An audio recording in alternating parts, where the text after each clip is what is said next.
want to give you all an update on the Ukraine situation. So state of emergency has been declared in Ukraine that will last 30 days. The country has also urged the 3 million Ukrainians living in Russia to leave the country. As Russian tanks patrolled Ukraine's eastern border, President Zelensky called up his military reserves but said there is no need for full mobilization. Meanwhile, President Biden directed more troops to Eastern Europe in response to the developments, though it's unclear how many. Here's Biden in an address to the nation last night. We have no intention of fighting Russia.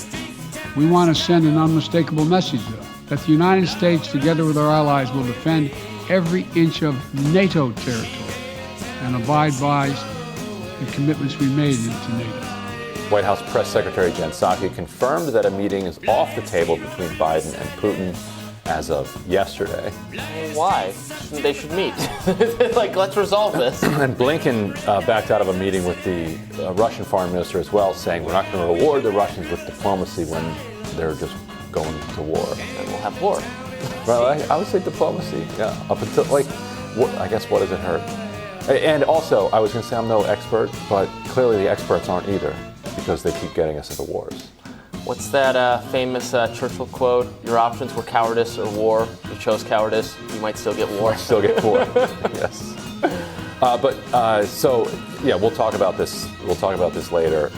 One thing that I found interesting here is that the previous bipartisan consensus that when there's any international crisis, both parties rally behind the president is completely gone. Yeah, I remember that. And you can complain about it. You can whine about how, the House Republicans did just this absolutely hilarious post yesterday where they showed a picture of Biden walking away from the podium and said, this is what weakness looks like. But never in the past would an opposition party just be openly ridiculing their own party, their own country. Right. But I think there's actually an upside to this, which means harder to wage war. Harder to wage war. And so shatter that pro-war consensus. Right. You know what? Smash it. Goodbye and good riddance to the pro-war consensus. The president wants to engage in anything overseas that is going to put their lives on the line. Then fine. Let the slings and arrows from the U.S. If the president does anything, if the president decides, we should reseed the White House green, he's going to have arrows shot at him.